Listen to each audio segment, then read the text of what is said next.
Throughout the unit on space versus place, we've been thinking about and discussing the difference between the virtual world and the physical world. This particular portion of this unit is going to talk about when those two intersect in a negative way. So we're going to talk about cyberterror. Let's refresh. Remember, in cyberspace, we have many different things that are linked together through a broadband network. It gives us high-speed communication, continuous access, and we can do it for a fixed access fee and a low price. So we have our cyber communities, we have our medical institutions, we have home, we have information, we have governments, all linked together.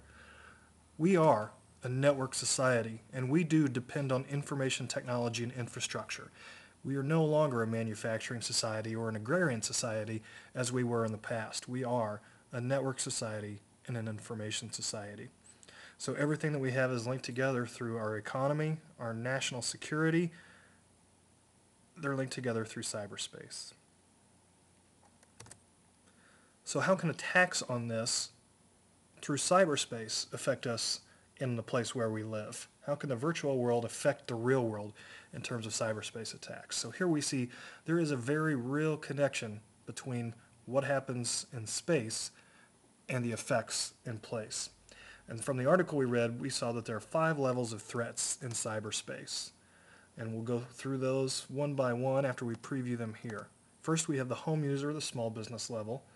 Next, we have our large enterprise level. Third, we have critical sectors and infrastructure. Fourth, national issues and vulnerabilities.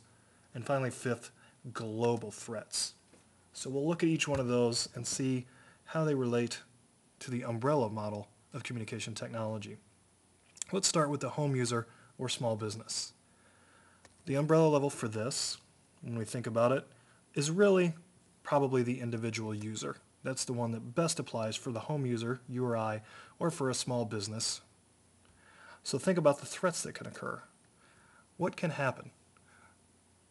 Well, one of your classmates told me that they are able to use someone else's internet connection in their apartment, so they are not having to pay for internet at home right now. So you can use somebody else's internet, or you could do something a little more sinister and take control of an unprotected computer. And then you can use these unprotected computers to launch different types of attacks. These zombie machines then can attack critical infrastructures, and the trail is obliterated. And then instead they come to an innocent person whose computer was used for a sinister purpose.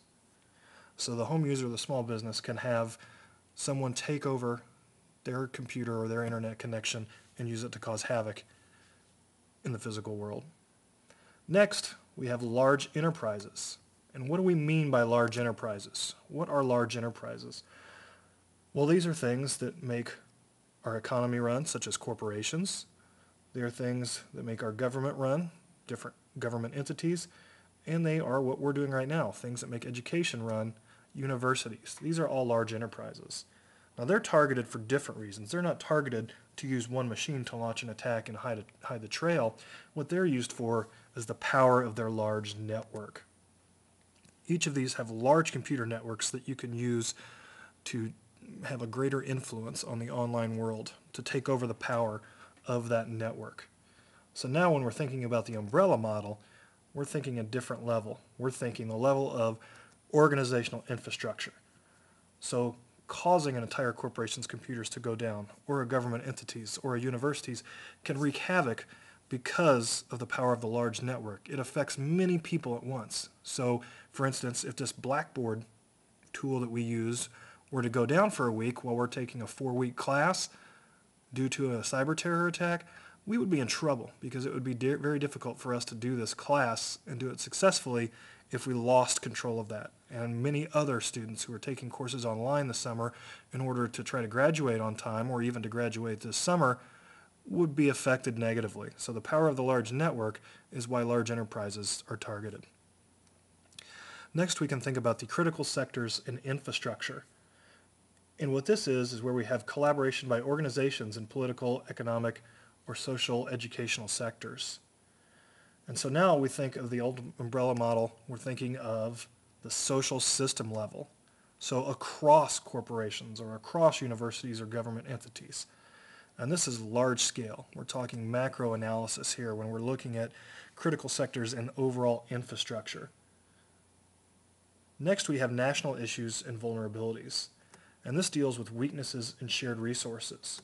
So here we're thinking about, in the umbrella model, the hardware-software level. And the hardware and software that we use is something that many people use because otherwise we wouldn't be able to communicate with one another. So for instance, I told you to download QuickTime for this class.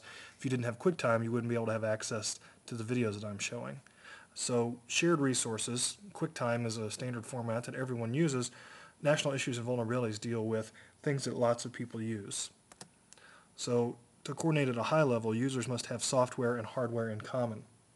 So think of what we use. What's an example? An example of what we use is Microsoft Windows.